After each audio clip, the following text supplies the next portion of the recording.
موقع ہے حضرت سیدنا امیر المومنین امام المصدقین رفیق نبوت شفیق امت یار غار یار مزار حضرت سیدنا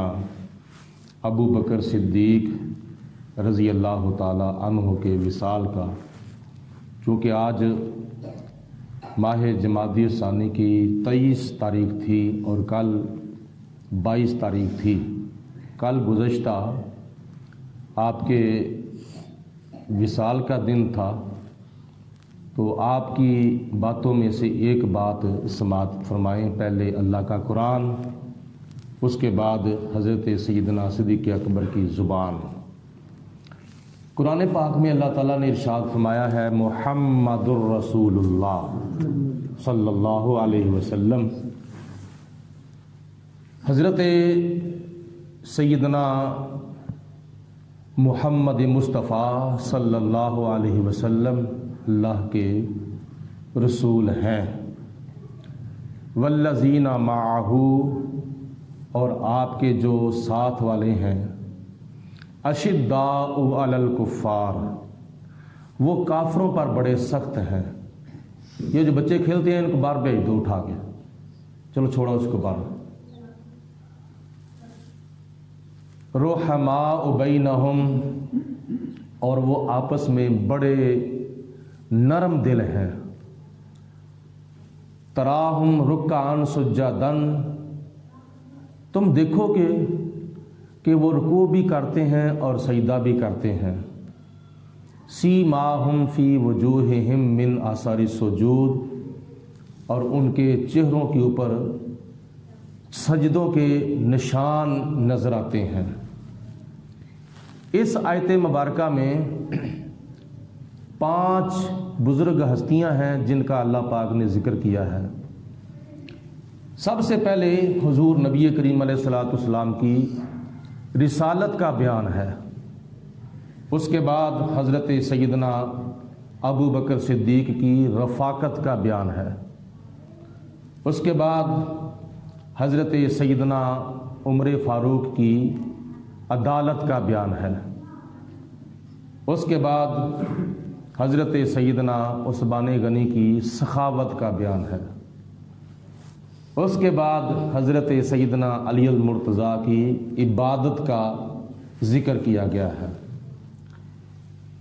حضور کی رسالت، صدیق اکبر کی صداقت، عمر فاروق کی عدالت، حضرت عثمان غنی کی شرافت اور سخاوت، اور حضرت علی المرتضیٰ کی عبادت، یہ 5 بزرگ ہستیاں ہیں، اور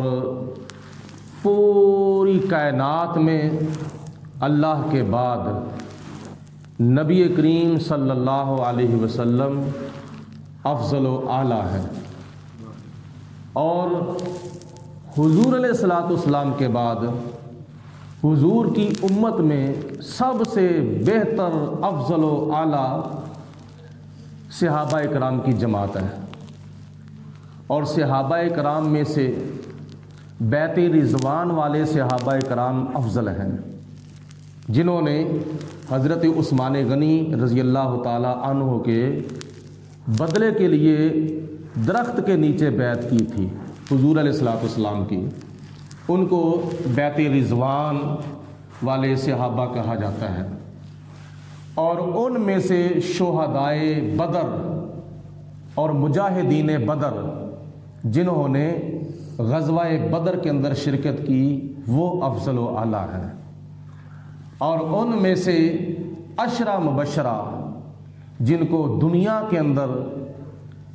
نبی پاک علیہ الصلوۃ والسلام نے جنت کی بشارت ارشاد فرمائی تھی، ان 10 صحابہ میں سے خلفائے راشدین افضل ہیں، یعنی حضرت ابو بکر صدیق، عمر فاروق، حضرت عثمان غنی، حضرت مولا علی، اور ان 4 خلفائے راشدین میں سے حضرت سیدنا ابو بکر صدیق رضی اللہ تعالیٰ عنہ افضل ہیں، اعلیٰ ہیں۔ تو آپ کو کہا جاتا ہے افضل الخلق بعد الانبیاء، یعنی تمام نبیوں کے بعد پوری انسانیت میں اور پوری آدمیت میں افضل و اعلیٰ ہیں تو وہ حضرت سیدنا صدیق اکبر رضی اللہ تعالی عنہ ہیں۔ آپ کے وصال کی ایک بات سماعت فرمائیں، کیونکہ چونکہ موقع آپ کے وصال کا ہے۔ جناب ابو بکر صدیق رضی اللہ تعالی عنہ آپ نے غسل کیا تھا اور کچھ سردی کا موسم تھا، ٹھنڈی ٹھنڈی ہوا چل رہی تھی، اور وہ ٹھنڈی ٹھنڈی ہوا جو تھی وہ آپ کے وصال کا اور آپ کی وفات کا سبب بنی تھی۔ آپ کو بخار ہو گیا اور بخار نے اتنی شدت پکڑی کہ آپ دنیا سے پردہ فرما گئے، اور دنیا سے پردہ فرمانے سے پہلے حضرت سیدنا صدیق اکبر نے حضرت علی المرتضیٰ رضی اللہ تعالیٰ عنہ کو بلایا اور بلا کر ارشاد فرمایا کہ میں آپ کو وصیت کرتا ہوں کہ جب میں دنیا سے چلا جاؤں، میرا چونکہ آخری وقت قریب ہے، تو میں یہ چاہتا ہوں کہ جن ہاتھوں سے آپ نے حضور نبی کریم علیہ الصلوۃ والسلام کو غسل دیا تھا، آپ انہی ہاتھوں سے مجھے بھی غسل دیں، اور جن ہاتھوں سے آپ نے نبی پاک علیہ الصلوۃ والسلام کو کفن دیا تھا انہی ہاتھوں سے مجھے بھی کفن دیں، اور میری تجہیز و تکفین کرنے کے بعد مجھے اٹھا کر، یعنی میرا جنازہ اٹھا کر، بچوں نے بڑا تنگ کیا ہوا ہے، یعقوب صاحب انہوں نے باہر کر دیا، کدوں دے بچے ادھر نسل پجن ڈے۔ چھوٹے بچوں کو یا تو لایا نہ کیا کرو، اگر لاتے ہو تو ان کو اپنے پاس کنٹرول کے ساتھ بٹھایا کرو، بڑا معاملہ ڈسٹرب کر دیتے ہیں جمعہ کے موقع پر بھی اور آگے پیچھے بھی، توجہ تقسیم ہو جاتی ہے، سننے والوں کی بھی اور سنانے والوں کی بھی۔ آپ توجہ فرمائیں، آپ نے وصیت فرمائی، اور وصیت کرنا یہ ایک مستحب عمل ہے۔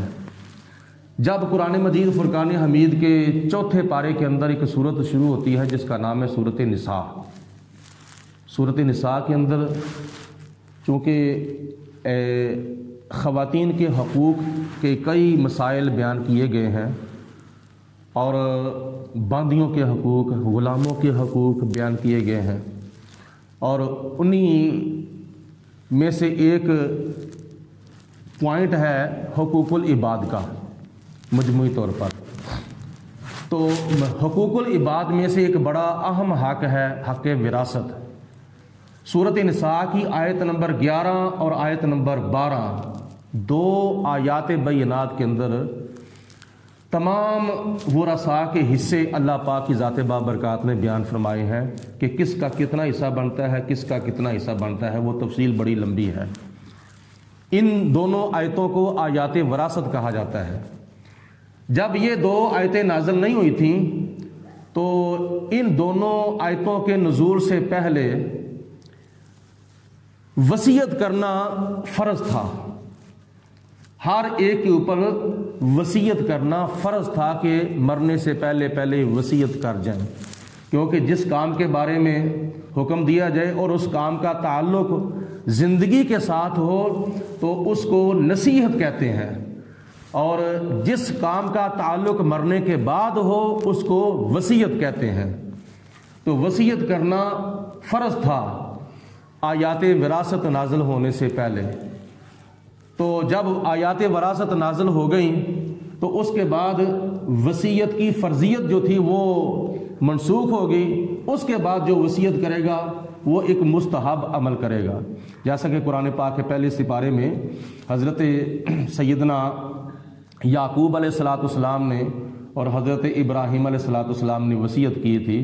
کہ تم میرے بعد ووصّىٰ بِهَا ابراہیم بنی، اس وقت کو یاد کرو جب حضرت ابراہیم علیہ السلام نے اپنے بیٹوں کو وصیت فرمائی تھی، وَيَعْقُوب، اور یعقوب علیہ السلام نے بھی اپنے بیٹوں کو وصیت کی تھی کہ مَا تَعْبُدُونَ مِن بَعْدِي، میرے بعد یعنی میری وفات کے بعد تم کس کی عبادت کرو گے؟ قالوا نعبد الہک، تو انہوں نے آگے سے جواب دیا ابا جی ہم آپ کی وفات کے بعد بھی اس کی عبادت کریں گے جو تمہارا معبود ہے۔ قالوا نعبد الہک، ہم آپ کے معبود کی عبادت کریں گے، وَإِلَٰهَ آبَائِكَ، اور جو آپ کے باپ دادا کا بھی معبود ہے ہم اس کی عبادت کریں گے۔ اور وہ کس کس کا معبود ہے؟ سب کا معبود ہے، لیکن انہوں نے نام لیا ابراہیم و اسماعیل و اسحاق و یعقوب۔ وہ ابراہیم علیہ السلام کا بھی معبود ہے، حضرت اسماعیل علیہ السلام کا بھی معبود ہے، حضرت اسحاق علیہ السلام کا بھی معبود ہے، و یعقوب، اور یعقوب علیہ السلام کا بھی معبود ہے۔ تو یہ اور بھی کئی مقامات پر وصیت کا ذکر جو ہے وہ کیا گیا ہے۔ تو اس وقت وصیت کرنا ایک مستحب عمل ہے۔ تو جناب صدیق اکبر رضی اللہ تعالیٰ عنہ نے اسی چیز کو مد نظر رکھتے ہوئے وصیت فرمائی تھی، اپنے گھر والوں کو بھی وصیت کی تھی وراثت کے بارے میں، اور حضرت علی المرتضیٰ کو آپ نے جو وصیت فرمائی تھی وہ غسل اور کفن اور تدفین کے بارے میں تھی، تجہیز و تکفین اور تدفین کے بارے میں تھی۔ تو تیسری بات آپ نے یہ فرمائی کہ مجھے اٹھا کر روضہ رسول کے سامنے لے جانا۔ پہلے کیا فرمایا تھا؟ مجھے اپنے ہاتھوں سے غسل دینا۔ دوسرے نمبر پر کیا فرمایا؟ مجھے اپنے ہاتھوں سے کفن دینا، جن ہاتھوں سے آپ نے نبی پاک علیہ السلام کو غسل اور کفن دیا ہے۔ اور تیسرے نمبر پر میرا جنازہ اٹھانا میری رہائش گاہ سے اور روضہ رسول کے سامنے جا کے رکھ دینا، اور سب سے پہلے میرا سلام پیش کرنا۔ سلام پیش کرنے کے بعد اجازت طلب کرنا کہ اے اللہ کے پیارے محبوب علیہ الصلوۃ والسلام، آپ کا یار، آپ کا دوست، آپ کا خلیل آپ کے قدموں میں دفن ہونا چاہتا ہے، اگر آپ کی اجازت ہو تو دفن کر دیں، اگر روضہ رسول سے آواز آئے تو مجھے دفن کر دینا، اگر اذن نہ ملے، اجازت نہ ملے تو مجھے جنت البقیع میں دفن کر دینا۔ تو چنانچہ آپ کی وصیت پر عمل کرتے ہوئے جناب صدیق اکبر کو حضرت علی المرتضیٰ نے آپ کی وفات کے بعد غسل دیا، کفن دیا اور جنازہ اٹھایا۔ عاشق کا جنازہ ہے ذرا جھوم کے نکلے، سرکار کی گلی سے ذرا گھوم کے نکلے۔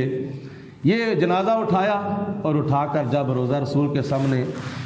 لا کر رکھ دیا تو جناب علی المرتضیٰ نے حضور علیہ السلام کی بارگاہ میں عرض کی، یا رسول اللہ، آپ کا یار، آپ کا دوست، آپ کا خلیل آپ کے قدموں میں دفن ہونے کی اجازت چاہتا ہے، اگر آپ کی اجازت ہو تو دفن کر دیں۔ تو روایات میں آتا ہے، متعدد درجنوں کے حساب سے حدیثوں کی کتابوں میں اور شارحین نے اس کی شرح لکھی ہے کہ نبی کریم علیہ السلام کے روضہ پاک کا دروازہ بند تھا، کنڈا لگا ہوا تھا، تالا بھی لگا ہوا تھا۔ جب حضور کی بارگاہ میں عرض کی گئی تو اس وقت دروازہ بھی کھل گیا، کنڈا بھی کھل گیا، تالا بھی خود بخود کھل گیا۔ تو اندر سے آواز آئی، ادخل الحبیب الی الحبیب، یار کو یار کے ساتھ، حبیب کو حبیب کے ساتھ، اور دوست کو دوست کے قدموں میں دفن کر دو۔ تو جناب صدیق اکبر رضی اللہ تعالی عنہ کے دل کی تمنا پوری ہو گئی۔ شان صدیق و فاروق دا کی دساں، کیتا اللہ نے جنہ دا اچا نشان، سبز گنبد دے اندر جو بچدی سی تھاں، کملی والے دے یاراں دے کم آ گئی۔ یہ ہے حضرت سیدنا صدیق اکبر رضی اللہ تعالی عنہ کی وصیت، اور نبی پاک علیہ الصلوۃ والسلام کے قدموں میں قیامت تک اللہ پاک کی ذات بابرکات نے صدیق اکبر کو جگہ عنایت فرما دی تھی، کیونکہ حضور علیہ الصلوۃ والسلام نے جب دعوت اسلام دی تو مردوں میں سب سے پہلے جناب صدیق اکبر نے حضور کی غلامی کا پٹا اپنے گلے میں ڈالا۔ اس وقت سے لے کر وصال تک حضرت سیدنا صدیق اکبر نبی پاک علیہ الصلوۃ والسلام کے ساتھ زیادہ رہے تھے دوسرے صحابہ کی بنسبت۔ سفر میں حضور کے ساتھ، حضر میں حضور کے ساتھ، بدر میں حضور کے ساتھ، احد میں حضور کے ساتھ، اور مکے میں حضور کے ساتھ، مدینے میں حضور کے ساتھ، ہجرت میں حضور کے ساتھ، نماز میں حضور کے ساتھ، اور حج میں حضور علیہ السلام کے ساتھ، اور آج تک بلکہ قیامت تک غار کے اندر بھی جناب صدیق اکبر نبی کریم علیہ الصلوۃ والسلام کے ساتھ ہیں۔ تو جن کے ساتھ حضرت صدیق اکبر رضی اللہ تعالیٰ عنہ نے، انہی کے بارے میں اللہ تعالیٰ نے قرآن پاک میں فرمایا یا ایھا الذین آمنوا اتقوا اللہ وکونوا مع الصادقین، اے ایمان والو اللہ تعالیٰ سے ڈرتے رہو اور اللہ تعالیٰ کے جو سچے ہیں ان کے ساتھ رہو اور ان کی رفاقت اور ان کی معیت اختیار کرو اور ان کی سنگت اختیار کرو۔ جناب صدیق اکبر رضی اللہ تعالیٰ عنہ کے نقش قدم پر چلنا یہ آپ کی سنگت ہے، اور آپ کے عقائد اپنانا اور آپ جیسے اعمال اپنانا یہ آپ کی سنگت ہے، کیونکہ حضور علیہ السلام نے فرمایا جو بندہ دنیا کے اندر کسی کے ساتھ محبت رکھتا ہے قیامت کے دن بھی وہ اسی کے ساتھ ہی اٹھایا جائے گا۔ محبت آدمی رکھتا ہے جس سے قیامت میں وہ ہوگا ساتھ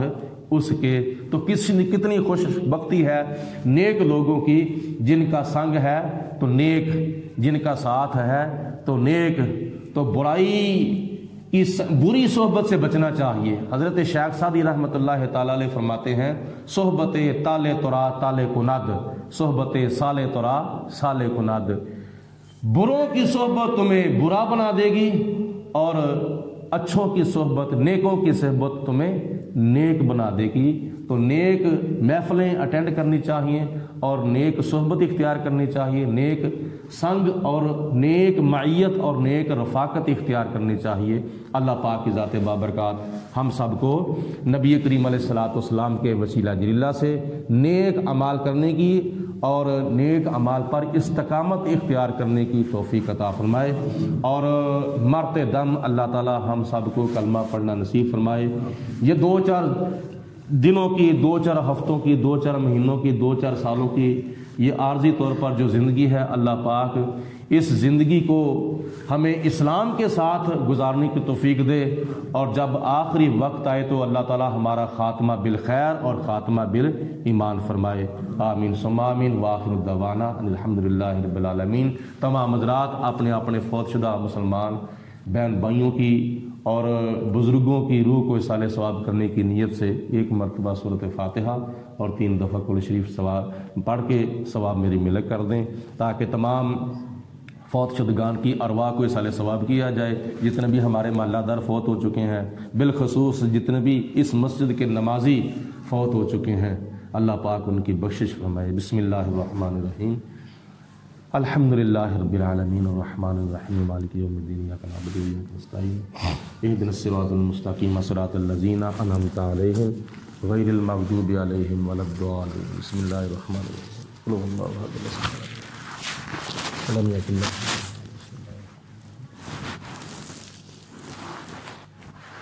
قل هو اللہ احد۔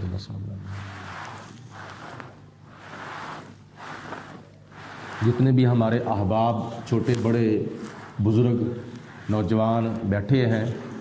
یہ 3 مرتبہ کل شریف تلاوت کیا گیا ہے۔ حدیث پاک کے مطابق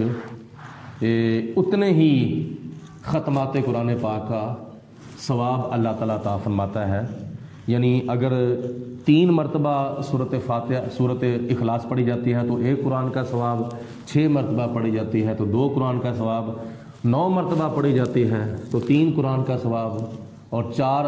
12 مرتبہ پڑھی جاتی ہے تو 4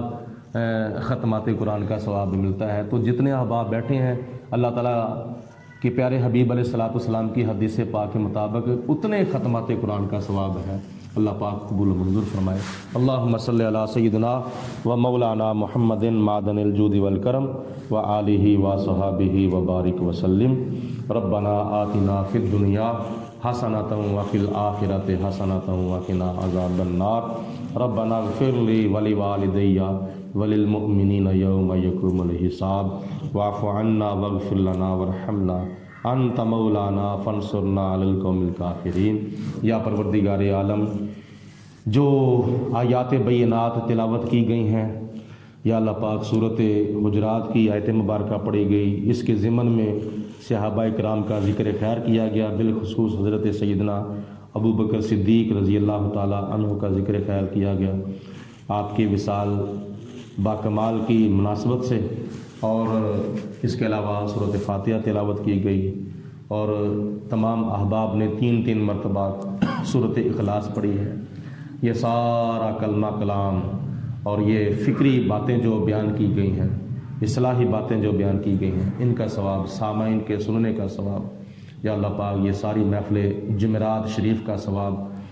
حضور نبی کریم علیہ الصلوۃ والسلام کی روح پاک کو پیش کرتے ہیں، قبول منظور فرما۔ اور اس کلمہ کلام کا ثواب، حاضر طعام کا ثواب بالخصوص یا اللہ پاک حضور کی بارگاہ میں پیش کرنے کے بعد صحابہ کرام، اہل بیت پاک، ازواج مطہرات، شہدائے کربلا، شہدائے بدر، شہدائے احد، شہدائے حنین، شہدائے تبوک، شہدائے یرموک، شہدائے کشمیر، شہدائے فلسطین، شہدائے برما، شہدائے ناموس رسالت، شہدائے ختم نبوت، تمام شہدائے اسلام کی ارواح کو، نبی پاک علیہ الصلوۃ والسلام کی امت کے جو اولیاء وفات پا چکے ہیں ان کی ارواح کو، نبی کریم علیہ الصلوۃ والسلام کی خاندانی رشتہ دار جو ایمان کی سلامتی سے دنیا سے چلے گئے ان کی ارواح کو، اور حضور علیہ الصلوۃ والسلام کے والدین مرحومین حضرت عبداللہ رضی اللہ تعالیٰ عنہ، حضرت آمینہ رضی اللہ تعالیٰ عنہ، حضور علیہ السلام کی رضائی مائیں بالخصوص حضرت حلیمہ سعدیہ رضی اللہ تعالیٰ عنہ کی ارواح کو اس محفل پاک کا ثواب پیش کرتے ہیں، قبول منظور فرما۔ یا اللہ پاک جو اجتماعی طور پر جو فاتحہ خوانی کی گئی ہے اس کا ثواب بالخصوص حاضرین سامعین میں سے جس کے جتنے بھی عزیز وفات پا چکے ہیں، بالخصوص جامع مسجد قمر الاسلام کے نمازی جو وفات پا چکے ہیں، اس مسجد کے معاونین جس لحاظ سے بھی تعاون کرتے تھے، یا اللہ پاک جو وفات پا چکے ہیں حضور علیہ الصلوۃ والسلام کے توسل سے مسجد قمر الاسلام کے فوت شدہ نمازیوں کی ارواح کو اس محفل پاک کا ثواب پیش کرتے ہیں، قبول منظور فرما۔ یا اللہ پاک ہمارے تمام فوت شدہ مسلمان بہن بھائیوں کی بخشش فرما، ان کے صغیرہ و کبیرہ گناہ معاف فرما، ان کے درجات بلند فرما، ان کو دنیاوی زندگی سے اخروی اور برزخی زندگی کے درجے بہتر عطا فرما۔ یا رب العالمین اپنے پیارے حبیب علیہ الصلوۃ والسلام کی ان کو قبر کے اندر زیارت اور شفاعت نصیب فرما۔ یا رب العالمین ہماری دعا ہمارے فوت شدہ مسلمان بہن بھائیوں کے حق میں قبول و منظور فرما۔ حضور علیہ الصلوۃ والسلام کے توسل سے یا اللہ پاک فوت شدہ مسلمان بہن بھائیوں کی منزلیں آخرت کا سفر آسان فرما۔ الہ العالمین ان کے لیے بہتری فرما، ان کے درجات بلند فرما۔ ہم سب کو مرنے والوں سے زیادہ سبق حاصل کرنے کی توفیق عطا فرما، ان کے حق میں زیادہ سے زیادہ بخشش کی دعا مانگنے کی توفیق عطا فرما۔ یا اللہ پاک ہم میں سے جس کے والدین وفات پا چکے ہیں ان کی بخشش مغفرت فرما، اور جن کے والدین زندہ ہیں ان کو اپنے والدین کی زیادہ سے زیادہ قدر کرنے کی، خدمت کرنے کی، عزت کرنے کی، اطاعت کرنے کی توفیق عطا فرما۔ اس فکری اور اصلاحی محفل کے اندر جو ہمیں سبق ملا ہے یا اللہ پاک اعتقادی طور پر یا عملی طور پر ہمیں یاد رکھنے کی اور اس پر عمل کرنے کی، اور ایسی باتیں دوسرے مسلمان بہن بھائیوں تک پہنچانے کی، اور دوسرے احباب کو بھی نیکی کی دعوت دینے کی توفیق عطا فرما۔ مرتے دم کلمہ پڑھنا نصیب فرما، زندگی اسلام کی عطا فرما، موت ایمان کی عطا فرما۔ وصلی اللہ